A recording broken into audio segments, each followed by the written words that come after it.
धरा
यहोना प्रभु भावे, यहोना प्रभु भावे, तेने संपुष्टी राहावे।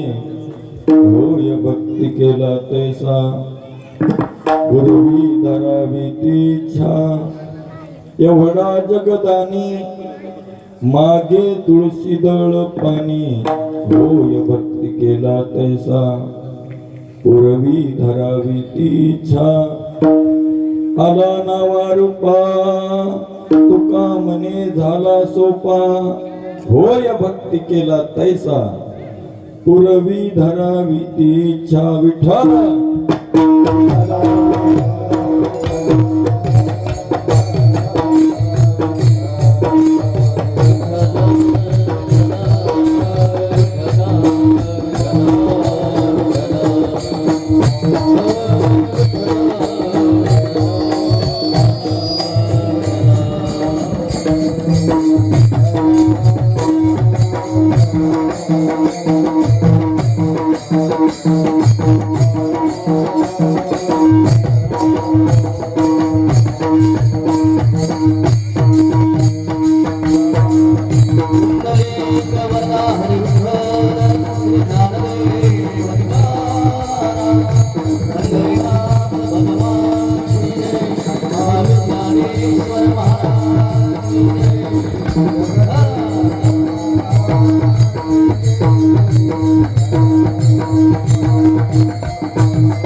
समचरण सरोजम सांद्र नीलांबुदाभं जगननिहित पाणी मंडनं मंडनानां तरुण तुलसी माला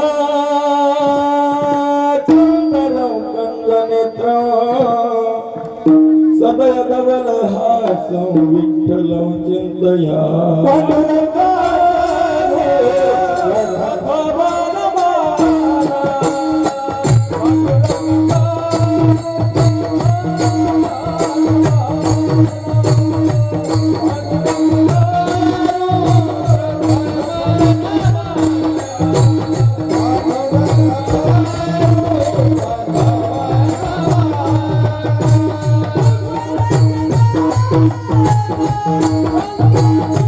Thank you.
पांडुरंगा करू प्रथम नमन दुसरे चरण संतांचे त्यांच्या कृपादाने कथेचा विस्तार बाबाजी सद्गुरु दास तुका मनोजवम मारुत तुल्य वेगम जितेंद्रियम बुद्धिमतां वरिष्ठम वार्तात्मजं वानरयुतं मुख्यं श्रीरामदूतं शरणं प्रपद्ये नागेंद्र हराय त्रिलोचनाय भस्मंगरागाय महेश्वराय नित्याय शुद्धाय दिगंबराय तस्मै नकाराय नमः शिवाय जन्माद्यस्य त्वन्वयातितरतस् चारिथ्येषु विघ्नः स्वराट् तेने ब्रह्मरदायादिकवये मुह्यन्ति सूरय तेजो वारिमृदां यथा विनिमयो यत्र त्रिसर्गो मृषां धाम्ना स्वेन सदा निरस्तकुहकम् सत्यं परं धीमहि शुक्लां ब्रह्म विचारसार परमामध्यां जगद्व्यापिनीं विना पुस्तकधारिणीं अभयदां जट्यान्धकारापहां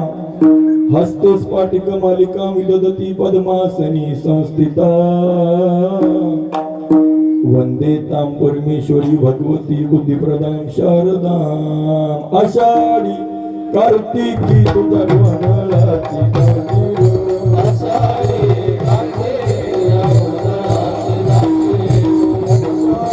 कार्तिकी तुझ्या डोंगराची दाटी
रामरायाच्या सेवका शरण आलो मने तुका एवढा प्रभू भावे तेने संपुष्टी राहावे होय भक्ती केला तैसा पूर्वी धरावी ती इच्छा विठ्ठल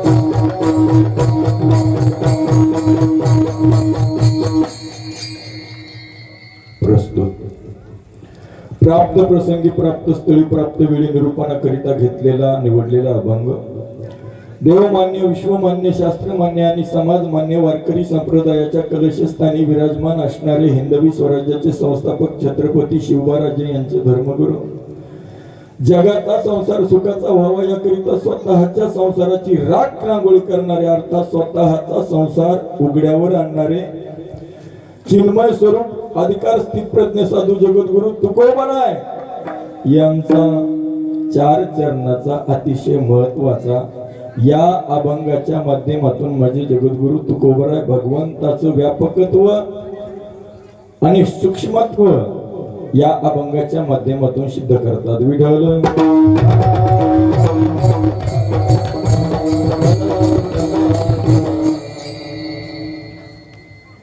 अभंग माझ्या जगद्गुरु तुकोबारायांचा आहे. अभंगाचा प्रतिपाद्य विषय बघण्यात तत्पूर्वी द्यायचा तो अल्पसा परिहार.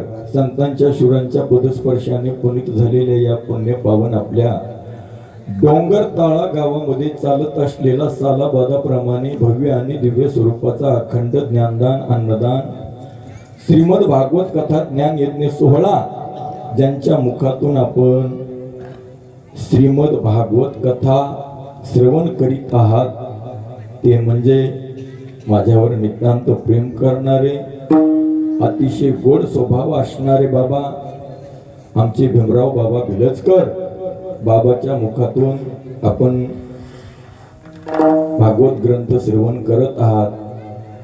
बाबा माझ्या कीर्तनाला उपस्थित राहणार होते, पण आज त्यांना कीर्तन आलो म्हणून राहू शकले नाही, पण ते माझ्यावर खूप प्रेम करतात, म्हणून बाबांच्या मुखातून आपण कथा श्रवण करत आहात.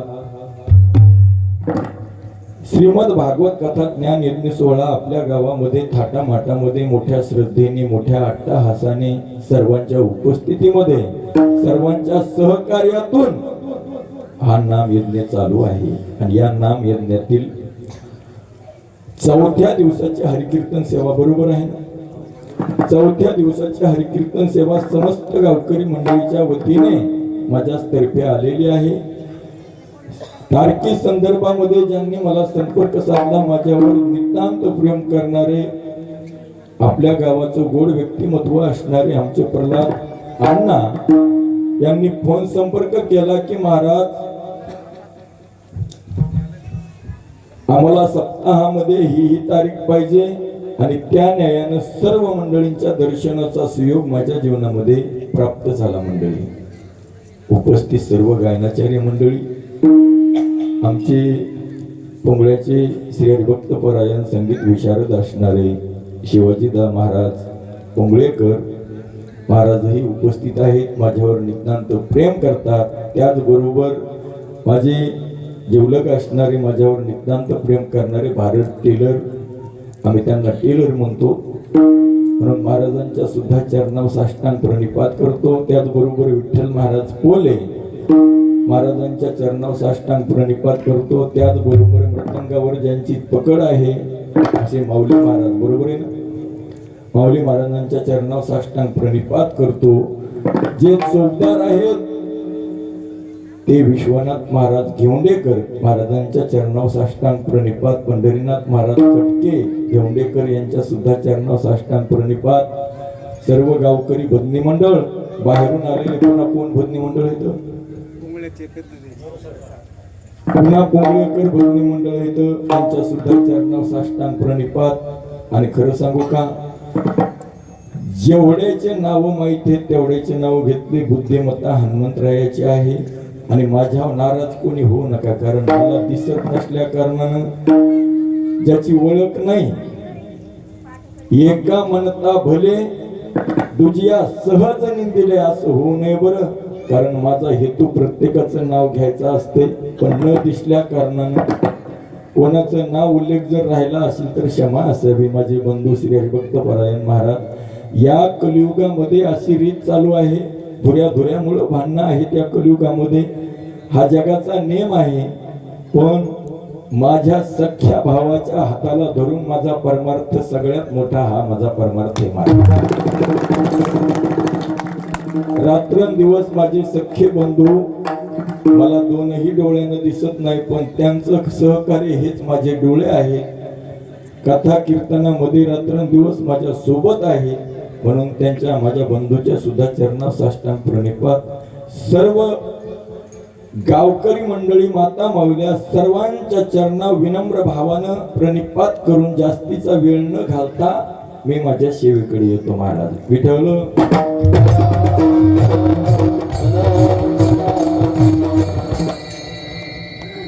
आणि इथं शूटिंग करण्यासाठी एक YouTube चॅनल आहे, पण मला वाटतं आज माझ्या कीर्तनाला नसतं तर बरं झालं असतं. कारण कावळ्याचं उडणं फांदीचं मोडणं एक असं म्हणतात ना, ते माझा गळा बसला महाराज. कारण आजच असं झालं की आज माझा गळा बसला आणि YouTube चॅनल इथं आहे. जे चांगला गळा चालला तितकं टाका बाबा, लय जर खरबड मरबड जर गळा आला तर ते टाकू नका बरं का. विठ्ठल.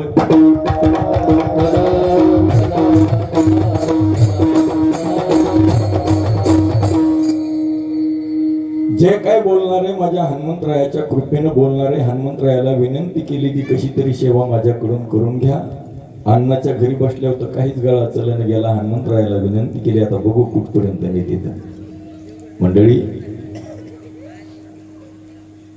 अभंगाला स्पर्श करण्याच्या अगोदर एक तुम्हाला सूचना देतो. महाराष्ट्र राज्याचे उपमुख्यमंत्री अजितदादा पवार आज ब्रह्मतत्वामध्ये विलीन झाले.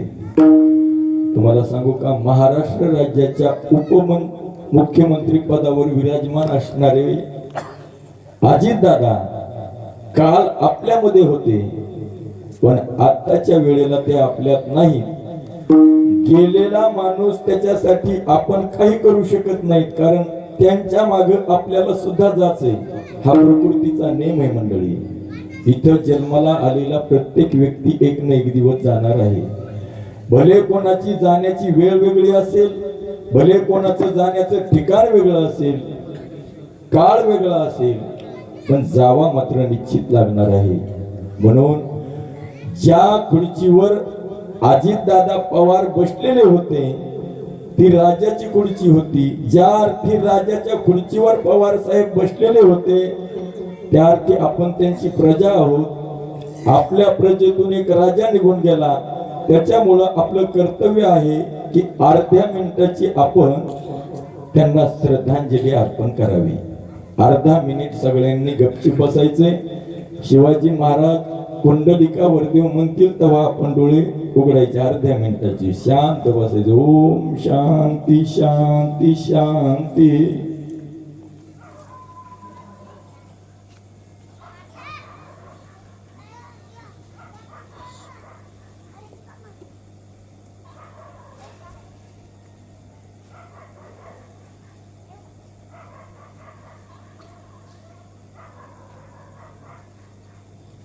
कुंडली गौरदा हरी विठ्ठल श्री ज्ञानदेव तुकाराम पंढरीनाथ भगवान की जय.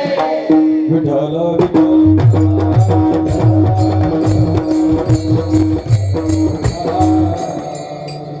अभंग माझ्या जगद्गुरु तुकोबरायांचा आहे. 4 चरणाचा आहे आणि अतिशय महत्वाचा आहे.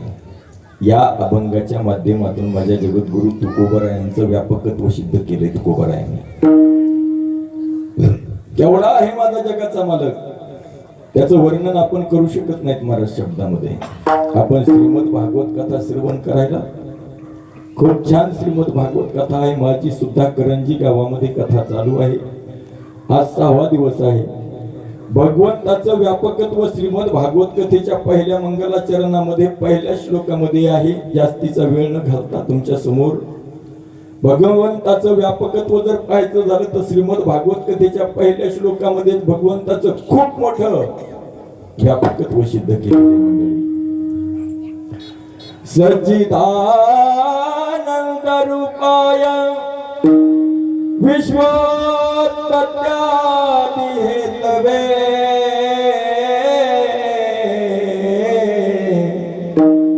तापत्रय विनाशाय श्रीकृष्णाय वयं नमः.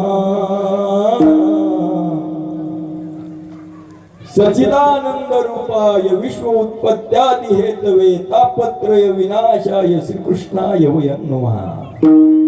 या श्लोकामध्ये अनंत ब्रह्मांडाच्या नायकाचं स्वरूप, कार्य आणि स्वभाव सिद्ध केलेला आहे. काय सांगितलं या श्लोकामध्ये? हे ब्रह्मा असणार सत्य आहे, आनंद स्वरूप आहे आणि चैतन्य स्वरूप आहे. सत्य फक्त तो एकच आहे. म्हणून जगद्गुरु तुकोबाला एका प्रमाणामध्ये 3दा सत्य तू सत्य तू सत्य तू सत्य तू सत्य तू विठ्ठला. सत्य तू सत्य तू सत्य तू विठ्ठला.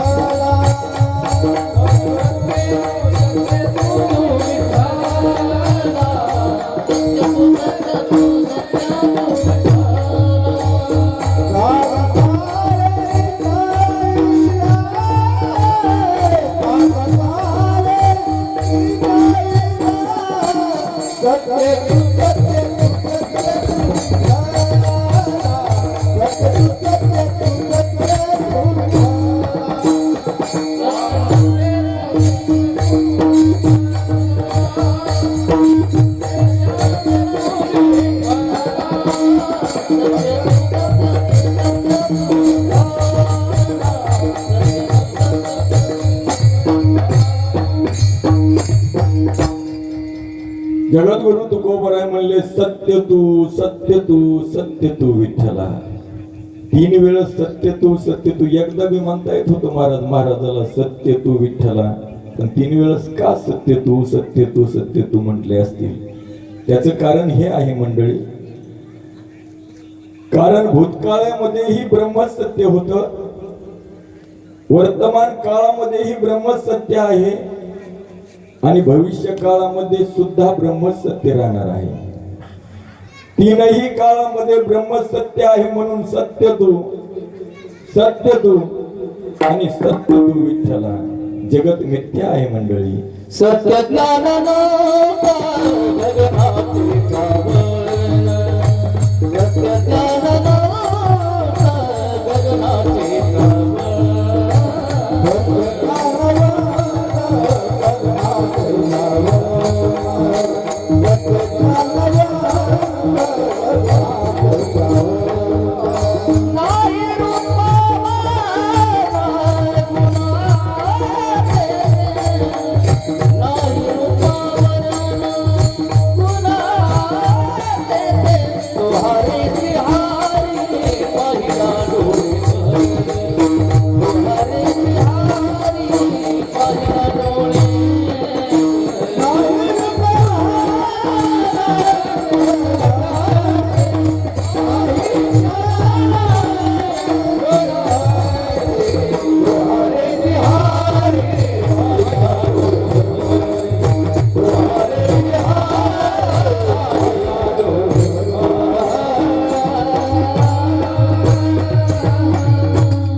माझे माऊली टाळ्या वाजवून महाराज. टाळ्या वाजवण्यामाग माझाही स्वार्थ आहे महाराज. आणि दुसरी गोष्ट सांगू का, 2 गोष्टीचा फायदा या गोष्टीमध्ये. एक फायदा आहे की ज्यांनी प्रमाण म्हणलं, टाळ्या वाजवल्याच्या नंतर त्यांना प्रोत्साहन मिळत असतं. आपल्याला प्रोत्साहन देणं आपलं काम आहे महाराज. याच्यामध्ये दुसरं कारण हे आहे, तुम्ही टाळ्या वाजवल्यावर मला चांगलं वाटतंय. काऊन सांगू का, मला नाही दिसत. मग तुम्ही टाळ्या वाजवल्या की मला वाटतंय मायापाशी माणसं बसलेली, आणि टाळ्या नाही वाजल्या की मला वाटतंय सगळे उठून गेले का काय, मी एकला बोलायलो का कोणी आहे का नाही. म्हणून तुम्ही टाळ्या वाजवत जा, तर मी घंटा 1.25 घंटा कीर्तन करीन. आपल्या इथं मला वाटतंय 8 ते 1चा टाइम आहे कीर्तनाचा.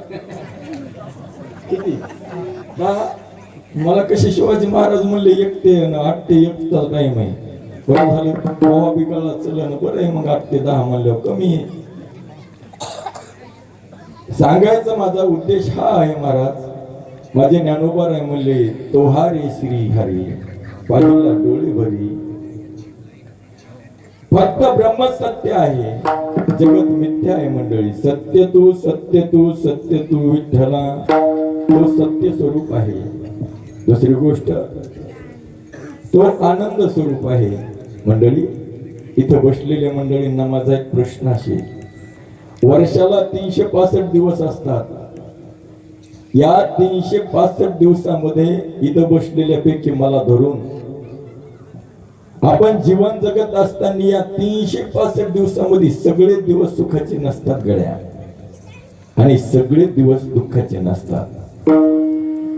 या 365 दिवसामध्ये निम्मे दिवस दुःखाचे आणि निम्मे दिवस सुखाचे. असं इथं कोणीच नाही की त्यानं 365 म्हणजे वर्षामध्ये सगळे दिवस सुखाचे पाहिले. कितीही श्रीमंत असू द्या, कितीही गरीब असू द्या महाराज, त्याच्या जीवनामध्ये दुःख आल्याशिवाय राहत नाही.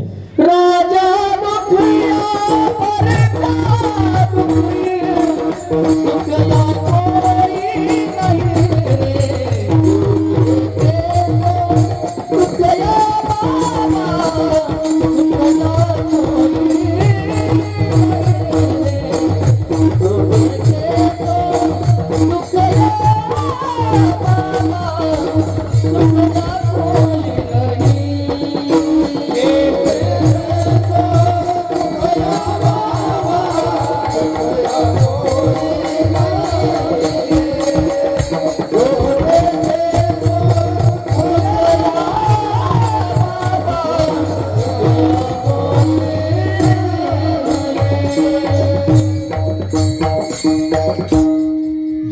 सखे सो दुखिया बाबा सुखिया कोई नहीं रे, राजा दुखिया प्रजा दुखिया दुखिया धन बैरागी.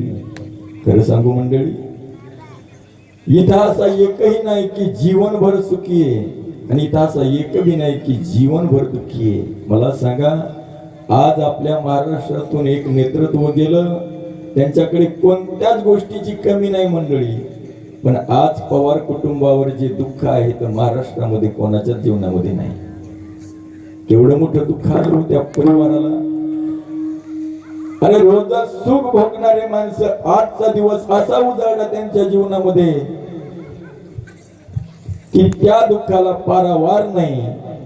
कालची सकाळ त्यांच्यासाठी सुखाची, पण आजची सकाळ त्यांच्यासाठी दुःखाची. मी सांगू लागलो कशासाठी, की माणसाच्या आयुष्यामध्ये दीर्घ काळापर्यंत सुखही नाही, माणसाच्या आयुष्यामध्ये दीर्घ काळामध्ये दुःख बी नाही.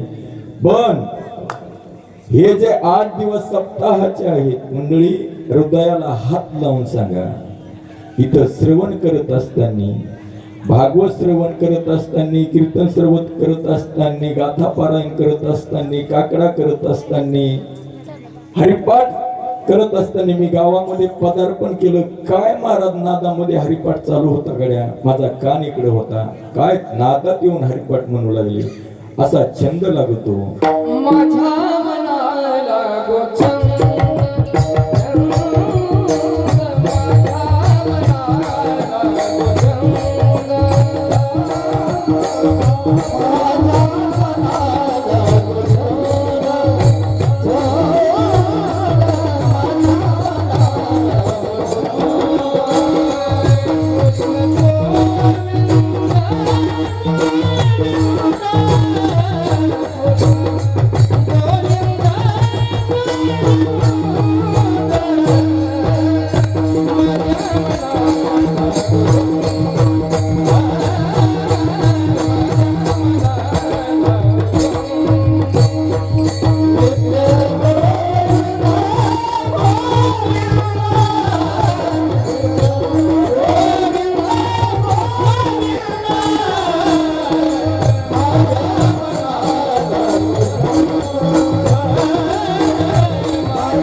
वा वा वा वा.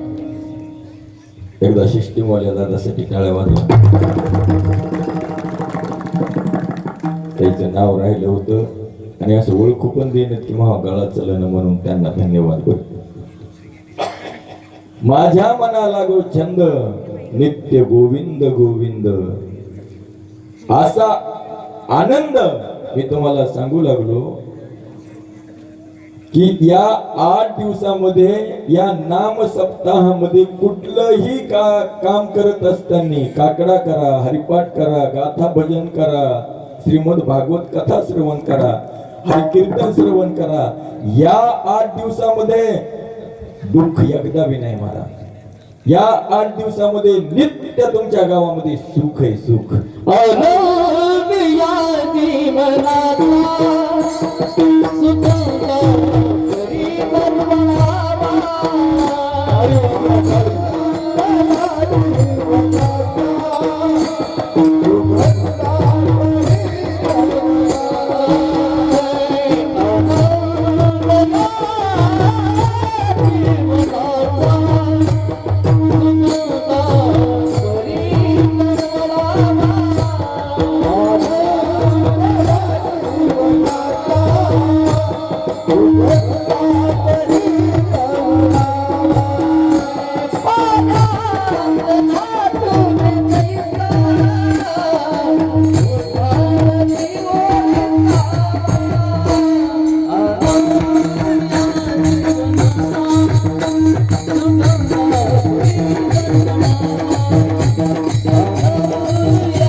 आनंद या जीवनाचा सुगंधा परिद्रवळावा, पाव्यातला सूर जैसा ओठातून ओघळावा, जिजुनी स्वतः चंदनाने दुसऱ्यास मधुगंध द्यावा. मला लय मना वाटते महाराज, पण मोहा गळा काम करीना. तुम्हाला सांगतो जीवनामध्ये आनंद फक्त या भगवंताच्या नामचिंतनामध्ये आहे. म्हणून सत्य स्वरूप असणार ब्रह्म, आनंद स्वरूप असणार फक्त ब्रह्मच आहे. सुखरूप ऐसा तुझा कोणी सांगा, माझ्या पांडुरंगा वाचून या. तिसरं सांगितलं चैतन्य स्वरूप सुद्धा ब्रह्मच आहे. सत्य स्वरूप, आनंद स्वरूप आणि चैतन्य स्वरूप. फक्त त्या चैतन्याला देहाची उपाधी लागली मंडळी. म्हणून आपण त्या चैतन्याचा स्वीकार करत नाही, संत मंडळी त्या चैतन्याचा स्वीकार करतात. ऐसिये निरुपाधिके जगाच्या जनके जे जगाची या जनिके, ते वंदिले मुळिके देव देव देवी. देवी. वाह, टाळी वाजवा. कोण हा? वा वा वा वा, युट्यूब वाले क्या बात है. काय नाव आहे महाराजाचं? सज्जन महाराज. अरे बाप रे, नावामध्ये बी सज्जन का? विठाला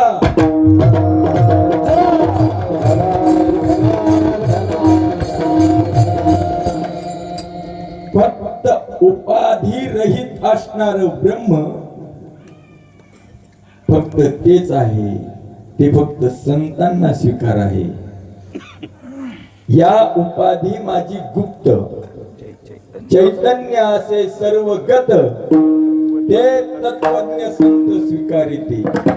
ते फक्त संत स्वीकार करतात महाराज. उपाधी लागलेली आहे या चैतन्याला, आणि शरीर बाजूला निघालं की चैतन्य, पण आपण त्याला मानत नाहीत. आपण देहावर बरोबरसा ठेवतो. या बाह्य लक्षणावर आपला विश्वास आहे, पण अंतरंगावर आपला विश्वास नाहीये. म्हणून सत्य स्वरूप, आनंद स्वरूप आणि चैतन्य स्वरूप असणारे फक्त ब्रह्मच आहे. एवढं मोठं आहे की ते करतंय काय? पुन्हा दुसरी गोष्ट एक करतंय की ते या विश्वाला निर्माण करतंय. विश्व उत्पत्त्यादी हे तवे, ते या विश्वाची निर्मिती करतंय मंडळी. जेने हे विश्व निर्मिले, महर्षी देवा संस्थापिले, 21 स्वर्गा ते धरिले, सत्ता मात्रे अपुली. तिसरी गोष्ट मंडळी, वृक्षाचे पान हले ज्याची सत्ता,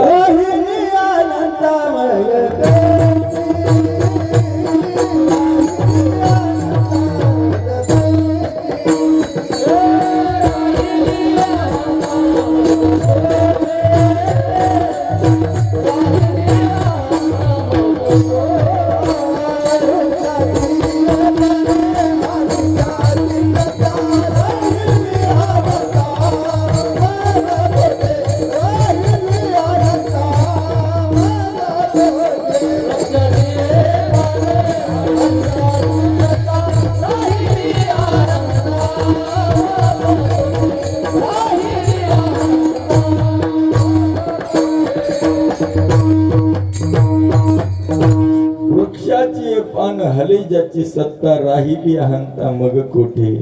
तेवढंच नाही मंडळी, चाले हे शरीर,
झाले हे शरीर कोणाची असते कोण बोलवी तो हरवीन देखवी ऐकवी एक नारायण तयाचे भजन चुकू नको तोच फक्त एक आहे म्या बोलविल्या वेद बोले म्या चालविल्या सूर्य चाले ए तुझी या सत्तेने वेदाचे बोल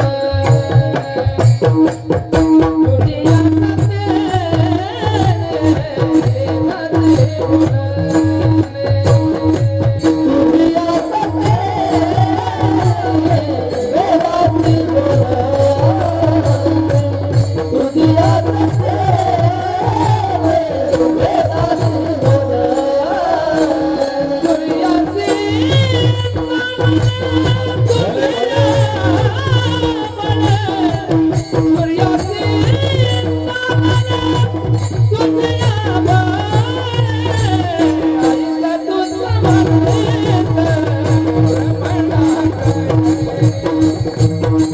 सत्तेने वेदाचे बोल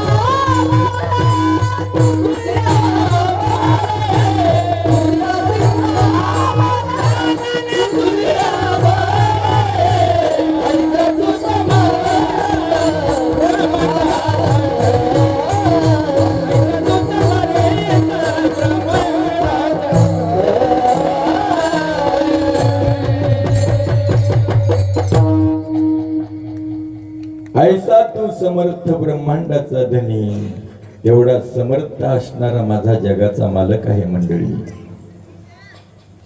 तुम्हाला सांगू एक दृष्टांत सांगतो तो केवढा आहे एक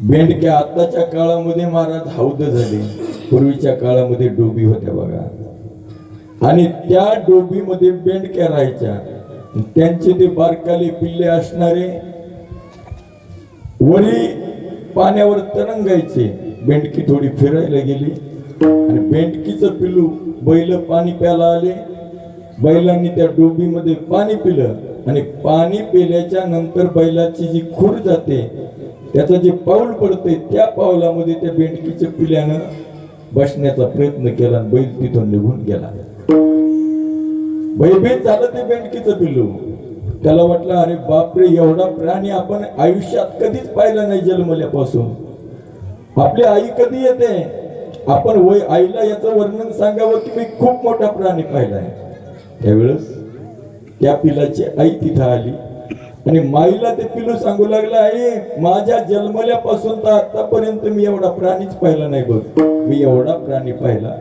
एवढा प्राणी पाहिला आई की मी त्याचं वर्णन मी माझ्या या तोंडानं करू शकत नाही माई म्हणली तू तोंडानं त्याचं वर्णन करू शकत नाही बाळा पण मी तुला कृती करून दाखवल्या होतं त्याचं वर्णन तुला कळलं की हा एवढा होता म्हणून हो म्हणला आई दाखव ना कृती करून त्यावेळेस बेंडकीनं आपलं अंग फुगवायला सुरुवात केली मंडळी सांगितलं एवढा ते पिलू म्हणू लागलं नाही आई एवढा नव्हता खूप मोठा होता सांगितलं एवढा नाही आई एवढा नव्हता खूप मोठा होता ग बाळा एवढा नाही आई एवढा नव्हता चलू त्याच घरात एवढा एवढा एवढा कृती बेंडकी केवढी असती महाराज फुटली बेंडकी अशी आपला पकवास बेंडकी फुटली महाराज पण कृतीतून प्राण्याची बैलाची जागा तिला वर्णन करता आली नाही त्या पद्धतीने जगद्गुरु तुकोबरायाकडे एक व्यक्ती गेला महाराज तुम्ही भगवंताचं व्यापकत्व सिद्ध करायले पण आम्हाला सांगा ना तुमचा देव केवढा आहे एवढा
एवढा प्रभू भावे तेने संपुष्टी राहावे, होय भक्ती केला तैसा पूर्वी धरावी तिच्या. माझ्या जगद्गुरु तुकोबरायाकडे एक व्यक्ती गेला, महाराज तुम्ही सांगतात की आमचा देव मोठा आहे, आमचा देव मोठा आहे, पण केवढा आहे?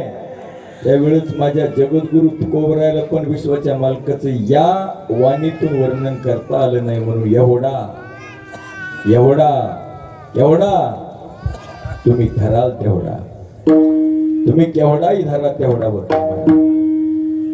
या पहिल्या चरणाचा अर्थच असा आहे, तुम्ही ठरवाल तेवढा होते.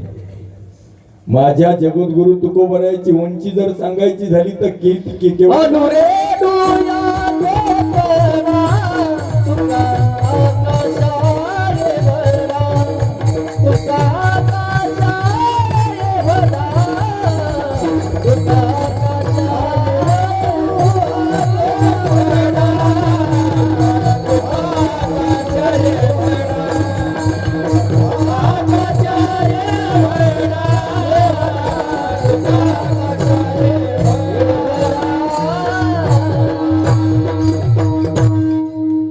तुकोबरायाच्या अधिकाराची उंची जर पाहायला गेलोत मंडळी आपण, तर आणू रेणू या ठोकडा, तुका आकाशा एवढा एवढ्या उंचीचे माझे जगद्गुरु तुकोबराय विश्वाच्या मालकाचं व्यापकत्व वाणीतून वर्णन का करू शकत नव्हते?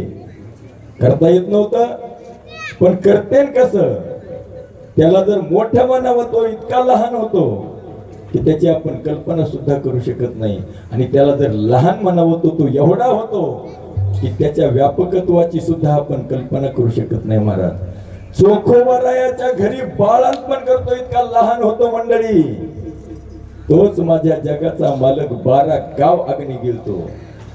अनंत ब्रह्मांड एका रोपामध्ये ठेवणारी क्षमता ज्याच्या अंतकरणामध्ये रुतलेली आहे, तो इतका लहान होतो की मीराबाईच्या इथं संसार करतो इतका लहान होतो मंडळी.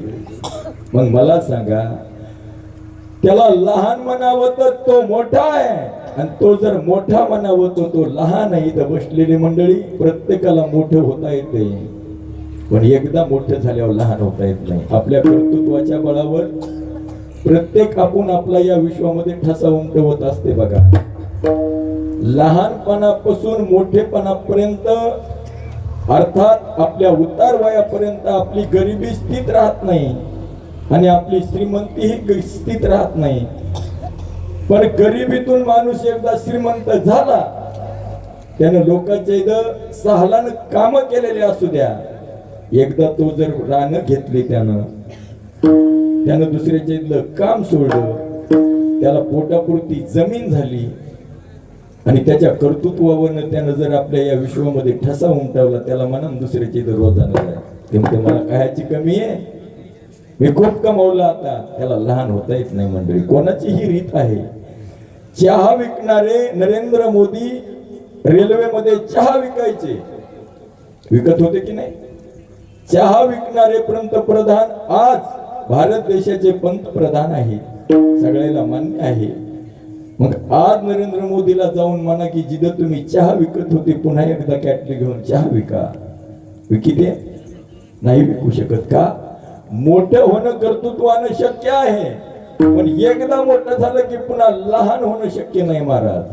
तो लहान होऊ शकत नाही, पण याचं इतकं महाराज मोठेपण आहे, हा मोठाही होतो आणि इतका लहानही होतो. एवढा प्रभू भावे तेने संपुष्टी राहावे, एवढं व्यापकत्व असणार माझं ब्रह्म, गोकुळामध्ये त्याला स्पर्श करता येतंय, इतकं लहान होतंय. आहे कोणी एवढा लहान? दिसतंय एवढा कोणी लहान? नाही महाराज. एवढा प्रभू भावे तेने संपुष्टी राहावे, हृदय संपुष्टी आहे, त्या संपुष्टीमध्ये राहण्याचं कार्य करणारा माझा जगाचा मालक एका व्यक्तीनं माझ्या जगद्गुरु तुकोबरायला प्रश्न विचारला, महाराज एवढा असणार ब्रह्म लहान का होतंय? याचं उत्तर महाराजांना अभंगाच्या दुसऱ्या चरणात. होय भक्ती केला तैसा,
महाराज म्हणले आपण जशी भक्ती करू त्या भक्तीच्या इच्छेद्वारे तो जशाला तसा होते. तुम्ही लहान म्हणा लहान होते, जसा म्हणता तसं होण्याची पात्रता तो अंगामध्ये बाळगतो. महाराज एक दृष्टांत सांगू,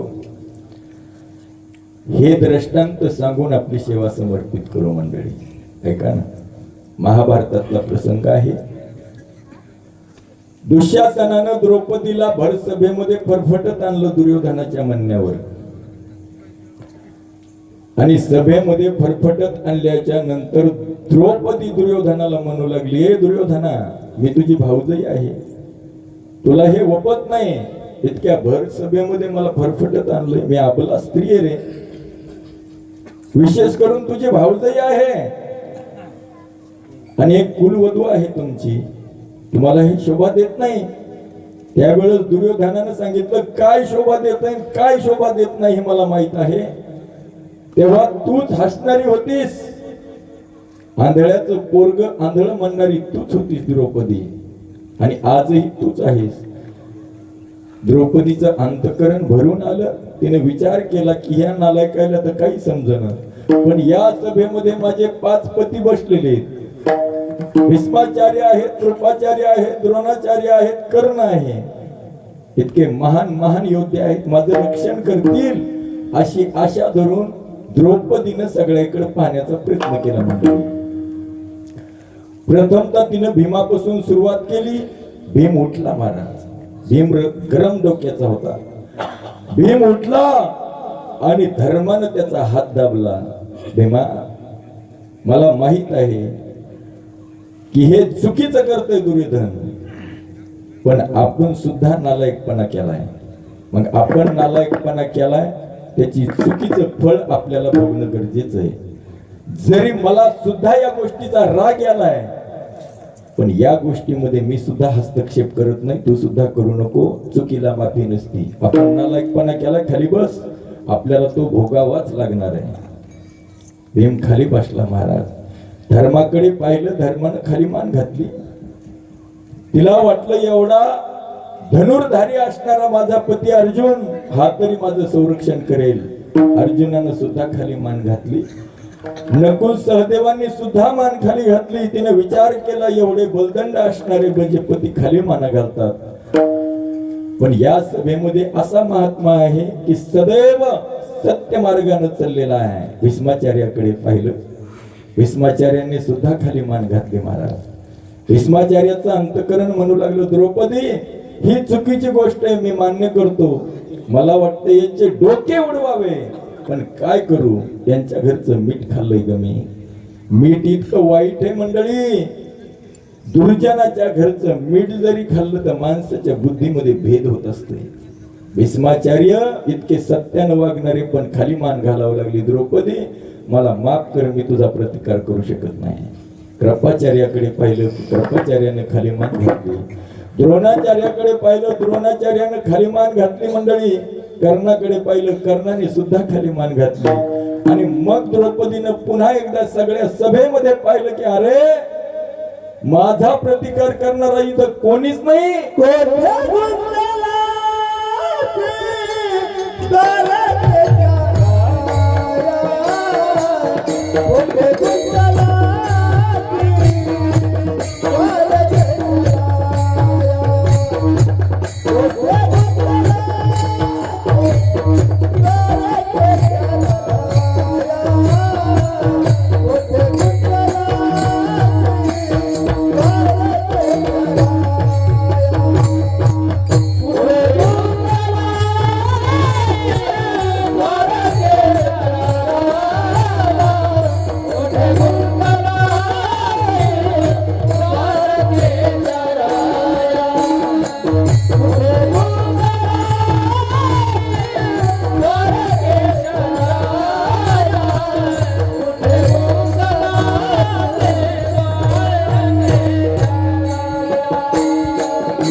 वा वा वा द्रौपदीनं महाराज भर सभेमध्ये सगळ्याकडे पाहिलं की माझा प्रतिकार करणारा इथं कोणीच नाहीये.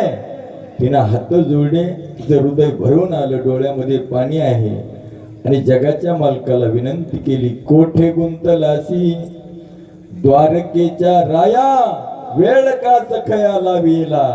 तो आला महाराज, पण प्रत्यक्ष प्रकट झाला नाही. तो काय झाला? तो लुगड झाला, लुगड. कौरवे पांचाळे सवे माझे आणि माझे आणि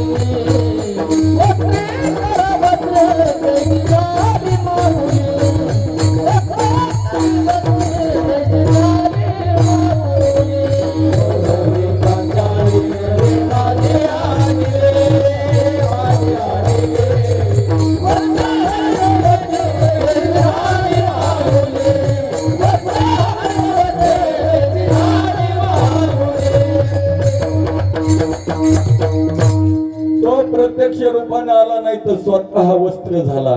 बसलेल्या मंडळीला काहीच कळलं गेलं महाराज दृश्य बघत असताना.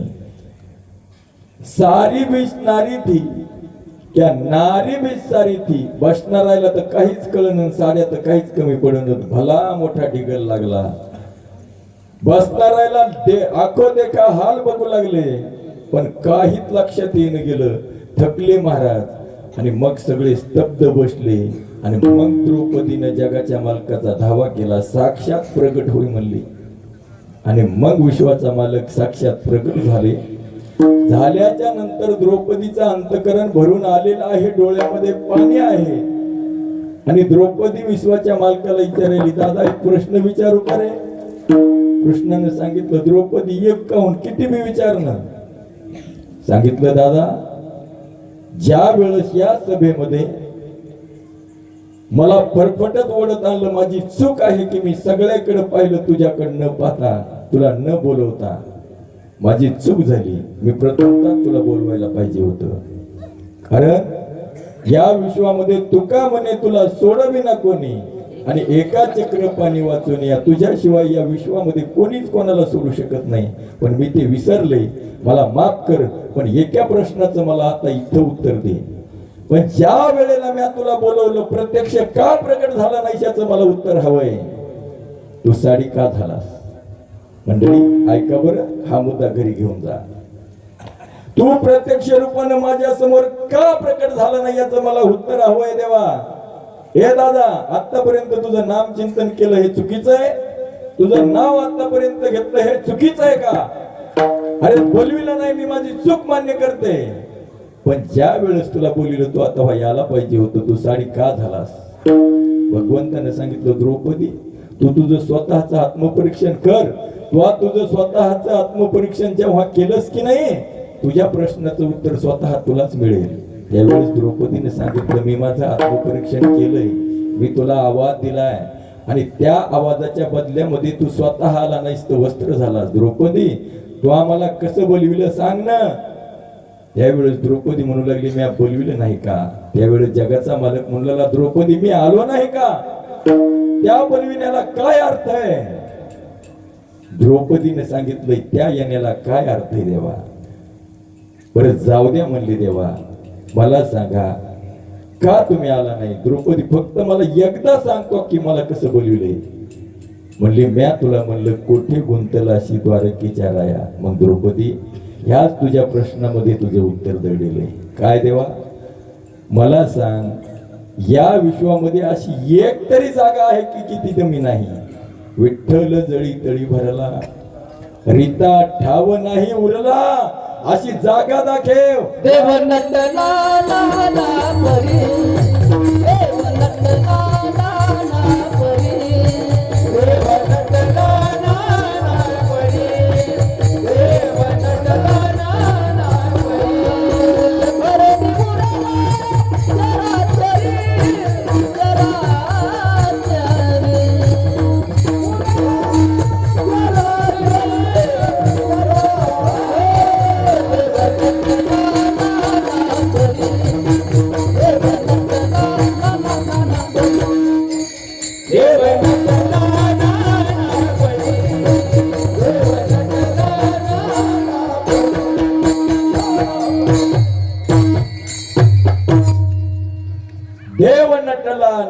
परी भरो निवरला चराचरी. एक तरी जागा अशी आहे का की ती दमी नाही द्रौपदी? सांग ना, मी कुठं नाही.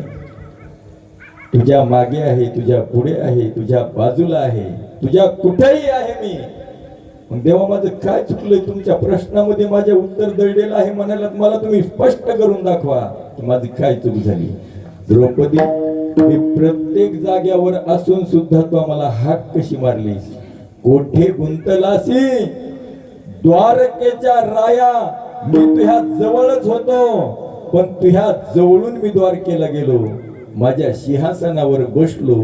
सिंहासनावर बसून येईपर्यंत मला थोडासा वेळ लागला द्रौपदी. मी साक्षात प्रकट होऊ शकलो नाही. मग तितक्या वेळामध्ये मला प्रकट होता आलं नाही म्हणून मला वस्त्र व्हावं लागलं. त्यावेळेस द्रौपदीने विचारलं, का तुला वेळ लागला आणि का तिकडे गेलास? कारण तो आम्हाला आवाजच तसा देलता, कोठे गुंतलासी द्वारकेच्या राया. मग मी तसं का झालो? तर होय भक्ती केला तैसा. विठोबा रखुमाई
बाबांचं नाव काय?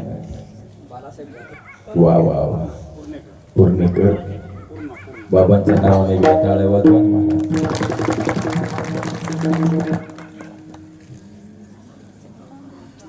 आपण पाहिलं की भगवंतानं सांगितलं, द्रौपदी मी जशी भक्ती केली तसा होतो. एकदा टाइम सांग.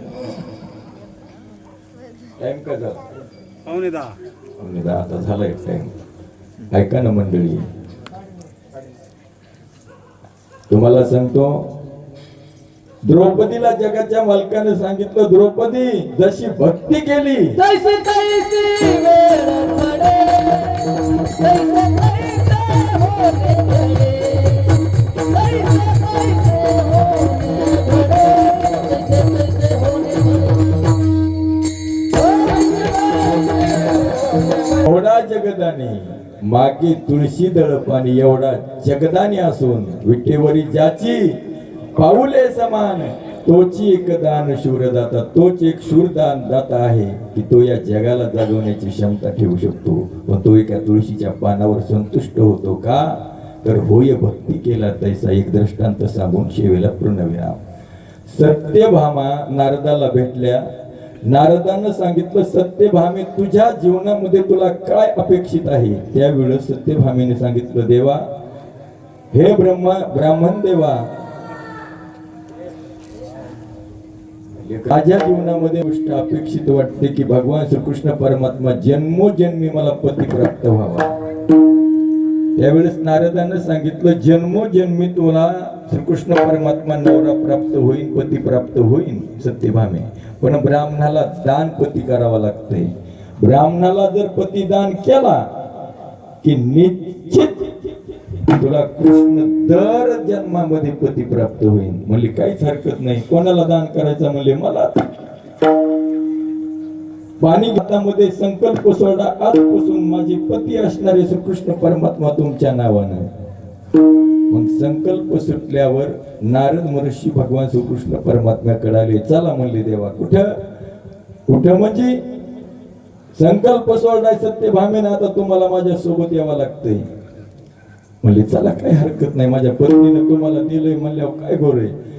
पण महाराज नुसती सत्यभामा एकली नव्हती ना, 16,108 पैकी सत्यभामा सुटली. 16,107 पत्न्या रुक्मिणीला सोडून 16,106 जणी आडव्या झाल्या. म्हणले एकलीच आहेत काय, अजिबात जाता येणार नाही.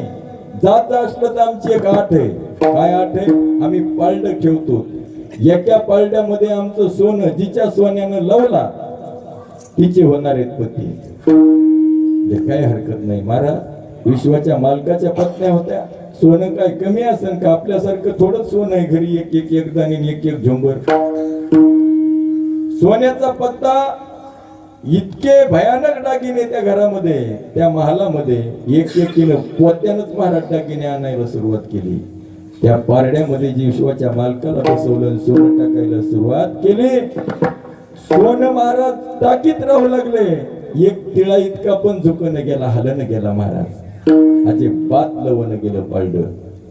सगळ्याचं सोनं झालं, फक्त रुक्मिणी आईसाहेब राहिल्या.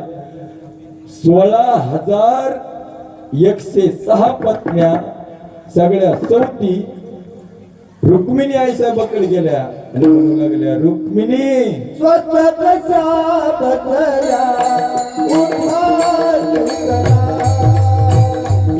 रुक्मिणी तुम्ही स्वतःच्या बदल्या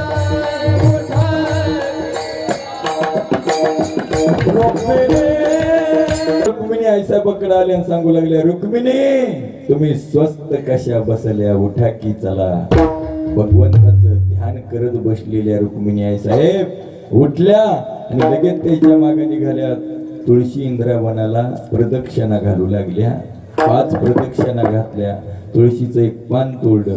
चला म्हणल्या, एक लोटकाभर पाणी घेतलं हातात आणि निघाल्याच्या नंतर या 16,106 जणीनं 7 जणीनं माग फिरून पाहिलं की शेवकच रुक्मिणीचं सोनं आणायलेत. काय पाहिलं तर एकीपाशी कोणापाशी सोनं दिसणं. रुक्मिणी सोनं म्हणली, सोन्याची काय गरज नाही, चला म्हणले. रुक्मिणी आईसाहेब जिथं भगवंताचं तोलमाप चालू होतं तिथं आल्या.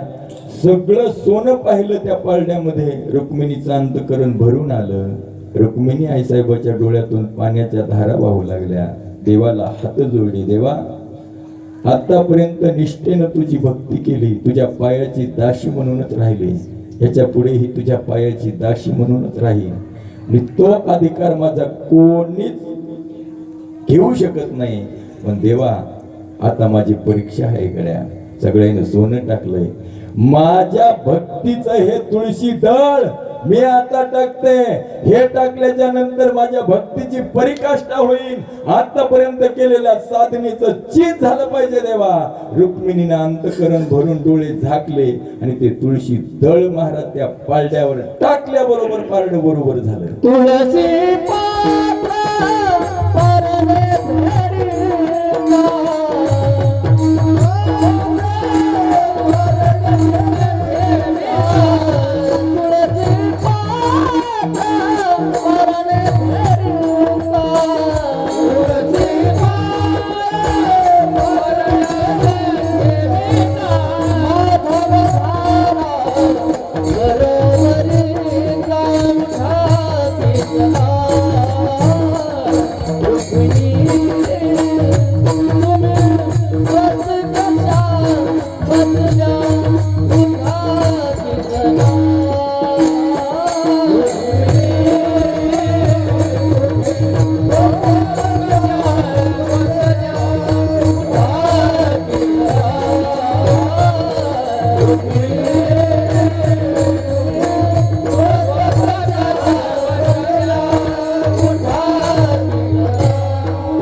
माधव बरोबरीला झाला महाराज. जितकी भक्ती श्रेष्ठ आहे, होय भक्ती केला तैसा.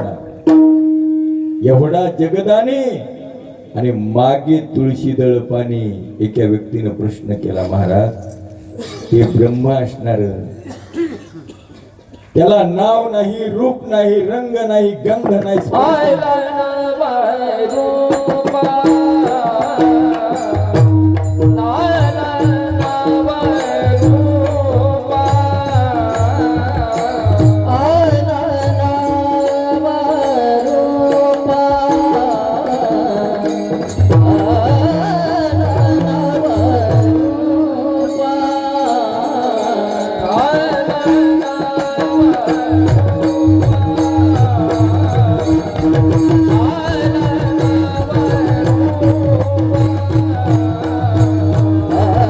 वा वा टाळ्या वाजवा महाराज. आला नावा रूपा तुका म्हणे झाला सोपा, होय भक्ती केला तैसा गुरवी धरावी ती इच्छा. मंडळी, शब्दाच्या पलीकडचं असणार ब्रह्म, त्याला नाव नाही, रूप नाही, रस नाही, गंध नाही, पण ते तुमच्या आमच्यासाठी या डोळ्यानं दिसू लागलं, या हातानं त्याला स्पर्श करता येऊ लागला. निर्गुण निराकार असणार ब्रह्म सगुण साकार तुमच्या आमच्यामुळे झालं का? ते संतांनी आणलं. आणि याला रूपाबळे करोनी खळे हरिदासी, कोणामुळं? तुमच्या आणि माझ्यामुळं. त्याचं नाव घेता येऊ लागलं, नाही तर शक्य नाही. बरं, त्याचं नाव घेणं शक्य नव्हतं. तो शब्दाच्या पलीकडे असणार ब्रह्म आहे, तिथपर्यंत आपली बुद्धी पोहोचत सुद्धा नाही. इतकं व्यापक असणार ब्रह्म ते आपल्याला डोळ्यानं पाहता यालंय, हातानं स्पर्श करता यालंय, या वाणीनं त्याचं नाम चिंतन घेता यालंय. म्हणून जेवढं होईल त्याचं नाम चिंतन घेण्याचा प्रयत्न करायचा. म्हणून केलेली सेवा, जशी हनुमंतरायानं बुद्धी दिली त्या पद्धतीनं बोलण्याचा प्रयत्न केलेला आहे. मंडळी ऐका ना, झाला माझी सेवा. फक्त 5 मिनिटं तुमची आता घेतो. हातच्या काकणाला आरसा काय करायचा? मंडळी, अन्नाच्या इथं बसलो होतो, मनामध्ये विचार केला, इथं जर दुसरे कीर्तनकार असते तर त्यांनाच कीर्तन करायला लावलं असतं, अशी परिस्थिती होती माझी. आणि आता पुन्हा तशी परिस्थिती सुरू झाली माझ्या गावाची. पण खरं सांगू का, ज्या वेळेस विना घेतला, कंबर बांधली आणि हनुमंतरायाला विनंती केली, देवा आता माझी लाज राग गड्या. मंडळी, तुम्ही पाहिलं असेल, जेवढं बोललो तेवढं गळा तुम्हाला ओळखू पण आला नाही. माझ्या गळ्यामध्ये माझे हनुमंतराय येऊन बसले होते. मी हनुमंतरायाचा दास आहे मंडळी, त्यांच्या पायाचा दास आहे. मला निश्चित विश्वास होता खटके महाराजाला आणि चोपदार पंढरीनाथ महाराजाला आणि आमच्या अण्णाला विचारा, प्रल्हाद अण्णांना. त्यांच्या घरी म्हणलं, माझा देव करीन काय करायचं, तो माझा गळा चलन. ती लाज आज माझ्या हनुमंतरायानं माझी राखली. म्हणून मंडळी, कधी प्रश्न पडते मंडळीला की न दिसता हे पोरग आंधळ कीर्तन, श्रीमद भागवत कथा, शिवपुराण कथा हे पुराण कसं काय सांगत असेल? त्याचं उत्तर या डोंगरतळा गावामध्ये भेटलं की मी काहीच सांगत नाही, सांगून घेण्याचं काम माझ्या हनुमंतराय करतात. कारण सांगणारा आणि तुमच्या समोर बसणारा, उभा असणारा हा गधा आहे, पण या गध्याच्या मागे गदा घेऊन उभा असणारे माझे हनुमंतराय. म्हणून मंडळी, माझ्या गाव असं एक नाही की तिथं हनुमंतराय नाही. जिथं गाव आहे तिथं हनुमंतराय.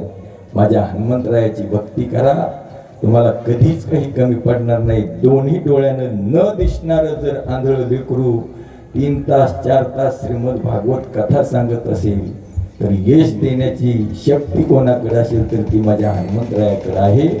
म्हणून मंडळी, माझ्या जीवनामध्ये सगळ्यात मोठी कृपा माझ्या हनुमंतरायाची आणि तुमच्या सगळ्या मंडळींचा आशीर्वाद. तुमच्या बालासाहेब दादाच नाव आहे माझं स्वागत केलेलं. आता बालासाहेब दादा यांनी माझं आता स्वागत केलं. महाराज पूर्णेकर, हे स्वागत म्हणजे स्वागत नाही तर हा आंधळ्या लेकराला दिलेला आशीर्वाद आहे मंडळी. म्हणून असाच आशीर्वाद अण्णा, तुम्ही सर्व गावकरी मंडळी या आंधळ्या लेकरावर सदैव राहू द्या.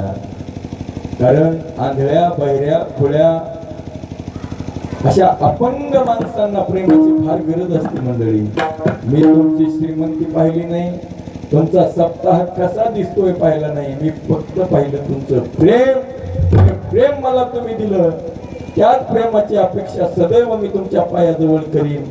जे गुणीजन मंडळी इथं उपस्थित आहेत, शिवाजी महाराज आहेत, आमचे भारत महाराज आहेत, विठ्ठल महाराज आहेत, सर्वच गावकरी भजनी मंडळ आहे, हे मृदंगाचार्य आहेत, सर्वांसाठी एकदा जोरदार टाळ्या वाजवा. माझा गळा चलन गेला म्हणून त्यांनी खूप मला मदत केली, म्हणून मी त्यांचा शतशः आभारी राहील. ज्यांचं चॅनल आहे सज्जन महाराज, नाव तसंच वक्तव्य मला दिसले नाही पण मला जाणवलं महाराज. एक भूमी गेली ना, आता आपला दोस्ताना कवाच फुटणार नाही. लक्ष राहू द्या. तुमच्या चॅनलचं नाव काय आहे? तेच हा, तेच नाव. सज्जनच का? वा वा. त्या सज्जन युट्यूब चॅनलला सबस्क्राईब करा, लाईक करा, शेअर करा, कमेंट करा, बेल आयकॉनचं बटन दाबायला विसरू नका. हे मी शिकलो महाराज. मला पहिलं येत नव्हतं पण माझे मित्र आहेत युट्यूब चॅनलवरती, ते बोलले असं म्हणता महाराज. मला काही जास्त इंग्लिश बोलता येत नाही मंडळी, म्हणून माता मावल्या असतील, माझ्या आया माया असतील, त्यांच्या चरणावर साष्टांग प्रणिपात करतो. आणि असत नाम चिंतन सदैव तुमच्या हातून घडावं. या सप्ताहामध्ये तीनही गोष्टी मला प्रामुख्याने दिसून आल्या. जाता जाता या 3 गोष्टी सांगतो शिवेला पूर्णविराम. तरुणाईचा हल्ला, जाणत्यांचा सल्ला आणि दात्यांचा गल्ला, या 3 गोष्टी प्रामुख्याने या त्रिकुटीची मला जास्त या गावामध्ये भासलं महाराज. या 3ही गोष्टी तुमच्या गावामध्ये मोठ्या संख्येने आहेत. तरुणाईचा हल्ला म्हणजे तरुणाईचं सहकार्य या गावामध्ये फार मोठे आहे, म्हणून तरुणांसाठी एकदा जोरदार टाळ्या वाजवा. जाणत्यांचा सल्ला म्हणजे कसे गायक लावायचे, कसे वादक लावायचे हे जाणत्यांशिवाय घडू शकत नाही, म्हणून जाणते सुद्धा फार महत्वाचे आहेत या गावामध्ये, म्हणून जाणत्यांसाठी टाळ्या वाजवा. आणि दात्यांचा गल्ला म्हणजे दात्यांचा गल्ला खर्च केल्याशिवाय एवढा मंडप, डेकोरेशन, इतकी चांगली सिस्टीम, इतके चांगले गायक वादक लावणं हे पैशाशिवाय होत नाही, म्हणून आपण पैसा सुद्धा चांगल्या तोला मोलानं खर्च केलाय, म्हणून सगळ्या गावकऱ्यांसाठी एकदा टाळ्या वाजवा.